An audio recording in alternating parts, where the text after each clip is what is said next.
Muito bem. É isso aí. Mas eu quero mais, eu quero que vocês me ajudem. A gente está fazendo um vídeo e a gente vai postar esse vídeo e a gente queria que todos os não caramujos aqui ajudassem a gritar: descongela a cultura já, depois que eu contar até 3.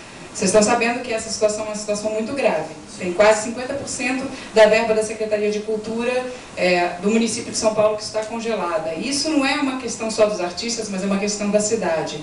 A gente acha que é uma cidade que está pronta, que está se preparando para ser uma cidade de verdade, com pessoas de verdade, precisa da arte para pensar sobre o mundo em que vive, para pensar sobre a sua realidade.